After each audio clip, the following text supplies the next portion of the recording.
Thank you for joining us today at the Centre for Countering Digital Hate.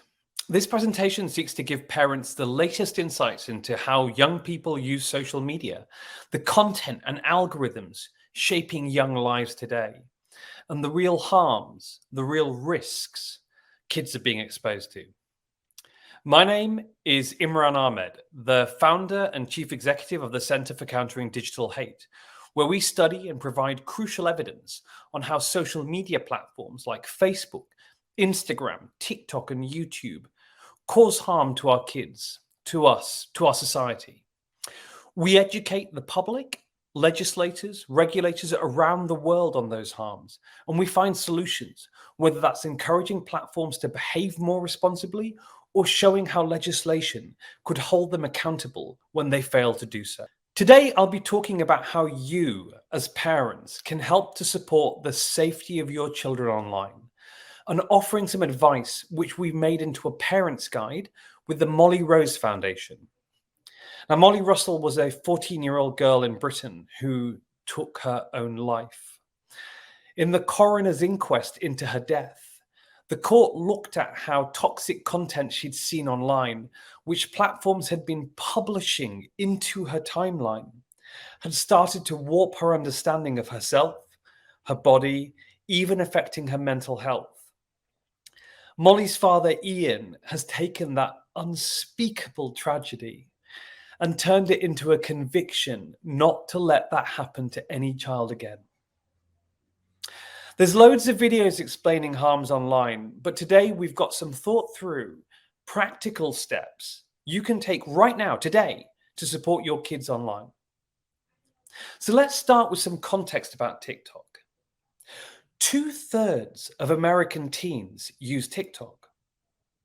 And the average 14 to 24-year-old spends over an hour a day on the application.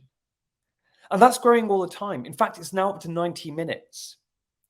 It's overtaken Facebook, Instagram, YouTube in the bid for young people's hearts, their minds, and their screen time.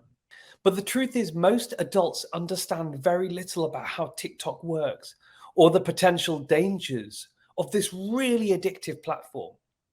That's why we conducted some research by setting up accounts as 13-year-old girls in 4 countries, the US, UK, Canada, and Australia, and then recording what content the platform served up to those kids. I mean, the results were deeply disturbing. The new accounts we set up as 13-year-old girls were recommended self-harm and eating disorder content within minutes of scrolling the app's For You feed. Suicide content was recommended within 2.6 minutes. Eating disorder content within 8 minutes. We found that a new TikTok account set up by a 13-year-old girl that views and likes contents about mental health and body image will be recommended that content every 39 seconds. Experts have warned that such content can have a damaging effect on teens' mental health, even where it doesn't explicitly promote eating disorders. Now, TikTok also targeted vulnerable 13-year-old girls with much more harmful content. In each country, we set up one other account in which the username had the words lose weight added. So like, Sophie, lose weight. Research has shown kids often use terms like that in their username or their biography if they have a pre-existing concern. These accounts received significantly more recommendations for eating disorder and self-harm content. They were shown 3 times as many harmful videos as the standard accounts, 12 times as many self-harm and suicide videos. They got shown that content every minute. Now, don't blame yourself if you don't know this. I didn't until my team did the research. There is a generational gap in usage and understanding. I mean, you might use Insta or Twitter or Facebook as I do, but have no idea about TikTok. It's not your fault that you don't know about it, but it is our job to get clued up. I'm now going to talk through some advice for parents to make sure you feel more comfortable supporting your kids on their online journey and getting clued up.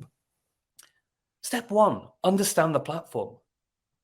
The first step parents can take to learn how platforms, algorithms, and content shape their children's lives is to try and understand them more.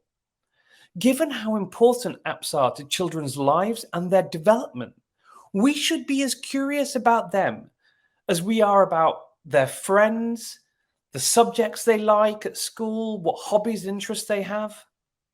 Get clued up. 2, talk openly. Look, talk to your kids about social media.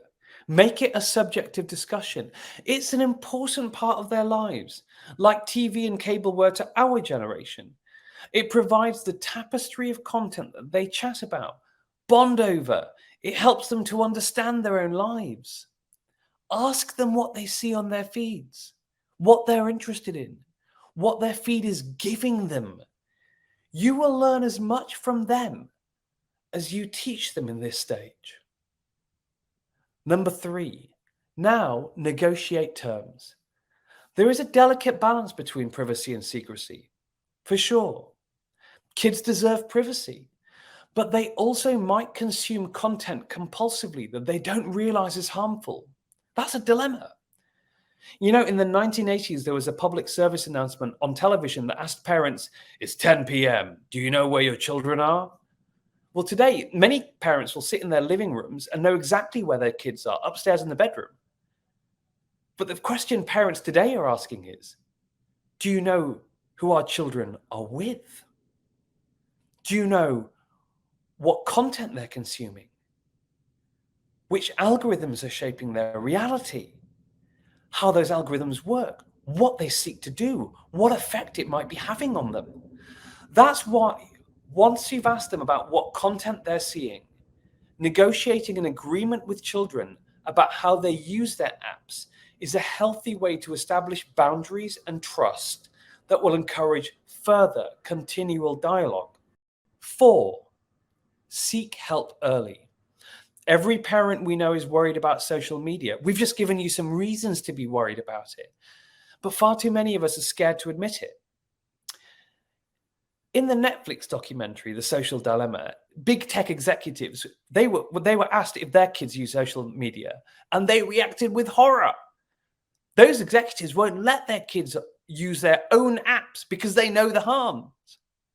That's why it's really important that if you suspect your child is exhibiting worrying behavior or attitudes, you seek help from professionals as early as you can. We have a full list of resources available to you on our website, protectingkidsonline.org. And 5, you need to demand more from our politicians. A sandwich is subjected to more rigorous inspections than social media. The platforms that use algorithms to select and publish content often harmful onto kids' screens, and yet they do so with no accountability or regulation. Thanks to powerful big tech lobbyists, the law which governs social media companies means they're the only industry in the United States that is protected against claims for negligence, against harms that they do to users and to society. That's why we need urgent reform now. And the truth is, most legislators don't know enough about social media harms to make this a priority. We need your voice to educate your politicians and representatives about social media. Tell them your concerns for your kids. Point them to CCDH's STAR framework, which can help them understand how a proper regulatory framework might work. Look, we hope this has been helpful and informative. We'd love for you to stay in touch with us, which you can do by visiting our website, protectingkidsonline.org, signing up to our mailing lists, and following us on social media. Thank you so much for your time, and make sure you share this with another parent that you know needs to have this information.